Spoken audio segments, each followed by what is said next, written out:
Cześć, ja jestem Piotrek, a w dzisiejszym odcinku Codewise Decoded porozmawiamy sobie o pieniądzach. Nasza firma działa w branży nazywanej Martech lub AdTech. Jeśli zdekodujemy te nazwy, to wyjdzie nam biznes dostarczający technologię dla reklam i marketingu.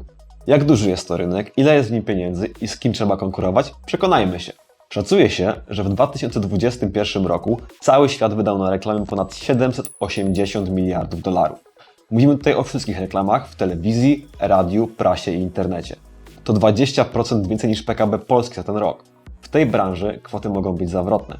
Za 30-sekundowy spot na Super Bowl trzeba zapłacić 5-6 milionów. A ile pieniędzy jest w reklamach w internecie? Rynek reklam cyfrowych rośnie bardzo dynamicznie. W 2019 dogonił reklamy tradycyjne, a 2 lata później stanowił już 63% całego rynku reklamowego. To jest prawie 500 miliardów wydane na promowanie online. Jest to duże ciasto, które można by podzielić na wiele kawałków. Ale czy tak jest w rzeczywistości? Przez tylko 3 firmy przechodzi 3/4 wydatków na reklamy cyfrowe. To jest prawie połowa wszystkich pieniędzy wydawanych na reklamy na świecie. Niespodzianek tu chyba nie ma. Te firmy to oczywiście Alphabet, czyli spółka matka Google, Meta, spółka matka Facebooka i Instagrama oraz Amazon. W 2022 TikTok zalicza ogromny wzrost i pewnie dołączy do tej czołówki. No dobrze, liczby liczbami, ale co sprawia, że ta wielka machina tak dobrze się kręci? Z punktu widzenia użytkownika Facebook i usługi Google'a są darmowe.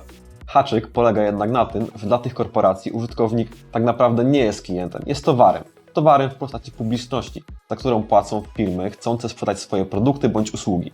Niektóre z tych firm potrafią zapłacić nawet dziesiątki dolarów za to, że jeden potencjalny klient kliknie w ich reklamę na Facebooku.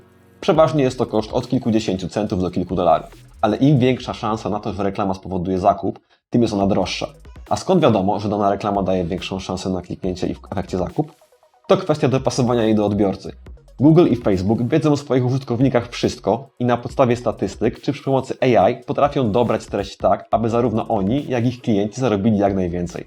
Chcesz znaleźć człowieka z klasy średniej, który lubi raz na jakiś czas zjeść we włoskiej knajpie w centrum miasta? Nie ma problemu. A może do końca nie wiesz, kogo szukasz? No to wydaj trochę na eksperymenty, przekaż Facebookowi i Google'owi informacje o tym, kto u Ciebie kupił i przy pomocy odrobiny magii ich system automatycznie dobierze Ci widownię. Biorąc to wszystko pod uwagę, nie powinno nas dziwić, że reklamowi liderzy rynku chcą o nas wiedzieć jak najwięcej i nie chcą się tymi danymi dzielić. Dla nich każda informacja o użytkowniku to dosłownie pieniądz. Z jakiego jednak powodu Google i Facebook nie zajęły całego rynku? Amazonowi udało się zgromadzić kupujących w jednym miejscu i dorabiać na promowaniu produktów wewnętrznie. TikTok wybił się na rynku mediów społecznościowych wśród ludzi młodych, zostawiając Face'a, Insta i YouTube milenialsom i boomerom. Tym sposobem udało im się w szybkim tempie zdobyć bardzo dużą widownię. Mówi się wręcz, że dla marek TikTok dziś jest jak Instagram w poprzedniej dekadzie. Innym powodem na brak totalnej dominacji liderów jest to, że Meta czy Alphabet nie pozwalają na reklamowanie czegokolwiek i gdziekolwiek. Nie każdy też chce współpracować z tymi firmami. Tym sposobem dla całej reszty firm zajmujących się marketingiem online pozostaje ćwiartka reklamowego tortu do podziału. Tych firm jest dużo, a nie jest to najłatwiejszy biznes. Między 2020 a 2021 obroty Meta i Alphabetu wzrosły o 40%, a całej reszty zaledwie o 3%. Duzi gracze dbają o to, żeby było trudno. Zamykają swoje ekosystemy, często pod pretekstem ochrony prywatności. Upewniają się, że tylko oni będą mieli dostęp do pewnych informacji. Dlatego też firmy i produkty w tym obszarze pojawiają się i znikają praktycznie z dnia na dzień. W Martechu trzeba szybko ewoluować, albo trzeba zbijać interes. Tak się składa, że o wspomniany kawałek ciasta walczy też jeden z produktów tworzonych przez nas w Codewise – ZeroPark. Narzędzie to można porównywać do giełdy oferującej dostęp do różnorodnych formatów reklam i lokalizacji. Platforma łączy tych, którzy chcą zarobić na posiadanej internetowej nieruchomości, z tymi, którzy chcą coś zareklamować. ZeroPark najwyraźniej robi to całkiem nieźle, skoro jest z nami już od ponad 10 lat i raczej nigdzie się nie wybiera. Ale to już historia na oddzielny odcinek. Dziś to już wszystko ode mnie.